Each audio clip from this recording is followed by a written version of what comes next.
Hi friends, இன்னைக்கு கிளிநொச்சி முறையில் Japan மீன் எப்படி செய்யறேன்னு வாங்க வீடியோக்குள்ள போய் பார்க்கலாம். ஜப்பான் மீன் வெட்ட வர பாருங்க ஃப்ரெண்ட்ஸ். இதுதான் ஜப்பான் மீன். இப்போ நான் வெட்ட போகிறோம்.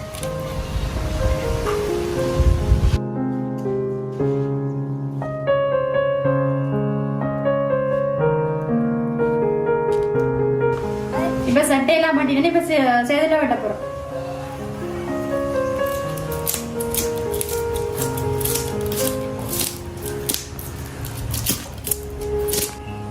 ஜப்பான் மீன் சட்டை சேதில் எல்லாம் வெட்டி கிளீன் பண்ணியாச்சு. இப்போ மீனை துண்டாக போகிறோம்.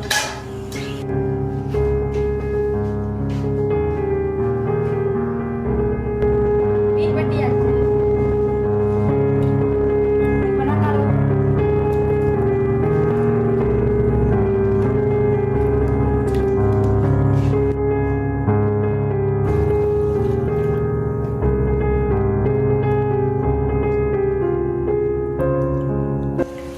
இதில் உள்ள மீன் உள்ள தலையில உள்ள பூவை எடுக்கணும். ஏன்னா அதில் உள்ள கிருமிகள் இருக்கு. அதை விட்டு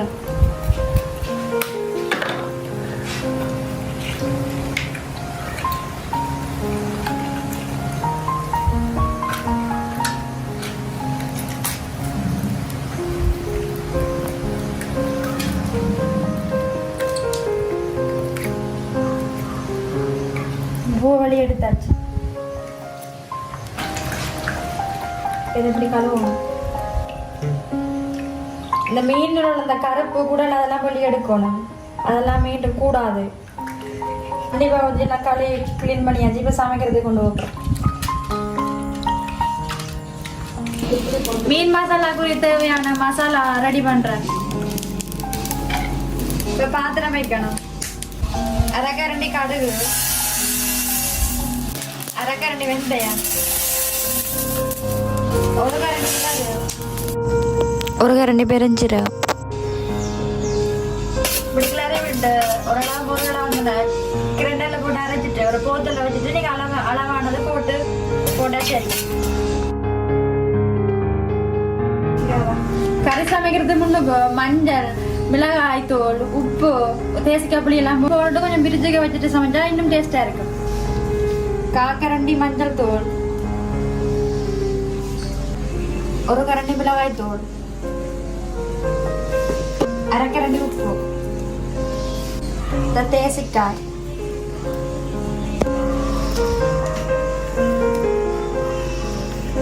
ஒரு கரண்டி பெருஞ்சீரகம்,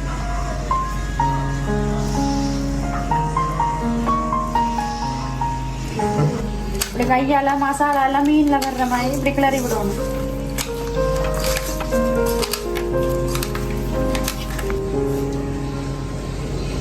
மசாலா எல்லாம் பூசியாச்சு. இப்போ பிரிச்சுக்க கொஞ்சம் நேரம் வச்சுட்டு பின்னெடுத்தா சரி. மீன் கறி செய்வதற்கு தேவையான பொருள்: தக்காளி, வெங்காயம், பச்சை மிளகாய், ரம்பை, கருவேப்பிலை, உள்ளி, அடுத்தது பழப்புளி மற்றும் பால், கடுகு, வெந்தயம், சீரகம். இவெல்லாம் சமைக்கிறதுக்கு தேவையான பொருட்கள். வாங்க சமைக்க போகலாம். சமைக்க வலிக்கிட போறோன்னு இப்போ சட்டியை வைக்கிறேன். எண்ணெய் ஊற்றணும். எண்ணெய் கொதிச்சு கொண்டு வருது. இப்ப கடுகு, அடுத்த பெருஞ்சீரகம் போடுறேன். வெந்தயம்,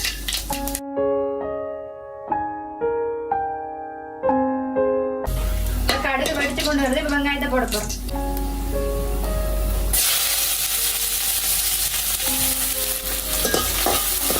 எல்லாத்தையும் கிளறி விடணும். அடுத்தது மிளகாய் போடணும். அடுத்தது ரம்பை, அடுத்தது கருவேப்பிலை,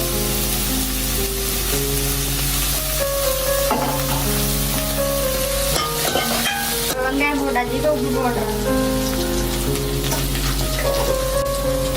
வெங்காயம் போட்டு உப்பு போட நல்லா வெங்காயம் வெந்து கொண்டு வரும். வெங்காயம் போட்டு மாதிரி. அடுத்து தக்காளி,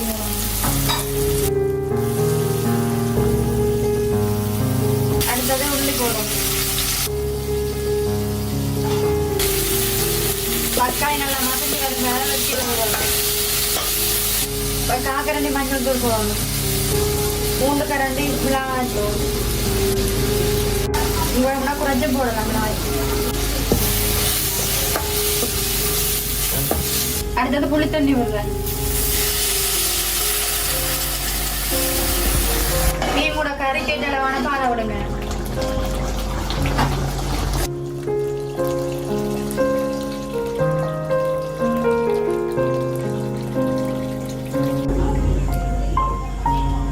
இப்பதான் பால் விட்டுனா நீ கொதிக்க வந்தோம்னா மீன் போட்டா சரி. ஆரம்பத்துல செஞ்ச மீன் மசாலா இப்போ ஒரு கரண்டி போட போறோம்.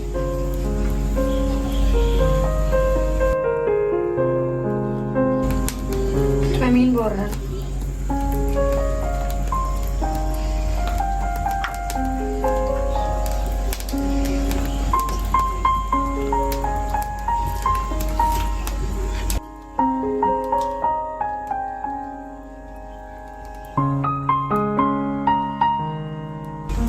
இப்போ மீனை போட்டாச்சு.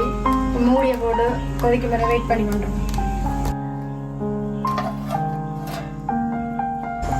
மூடி வச்சு நாங்க இப்ப 5 நிமிஷம் ஆச்சு. இப்ப கறி எப்படி கொதிக்கணும் பாப்போம்.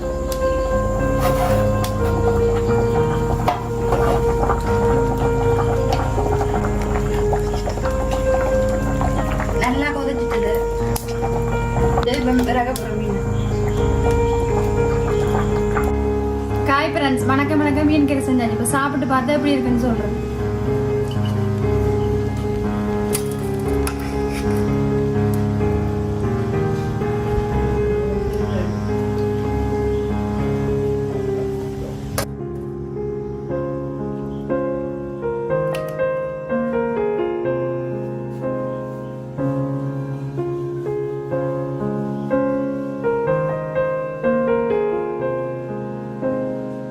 அந்த மாதிரி இருக்கு சாப்பாடு. சரி நண்பர்களே, இன்னைக்கு மீன் கறி எப்படி செய்யறேன்னு சொல்லி தந்துட்டேன். நான் செஞ்சு சாப்பிடுவதுனால சூப்பராக இருந்தது. நீங்களும் உங்கள் குடும்பத்தோட செஞ்சு சாப்பிட்டு சந்தோஷமா இருங்க. இந்த வீடியோ பிடிச்சிருந்தா லைக் பண்ணுங்க, ஃப்ரெண்ட்ஸுக்கு ஷேர் பண்ணுங்க, மறக்காம சேனல் சப்ஸ்கிரைப் பண்ணுங்க. மீண்டும் இன்னொரு வீடியோல சந்திக்கிறேன். அதுவரை உங்களோட இருந்து விடைபெறுவது சாலினி.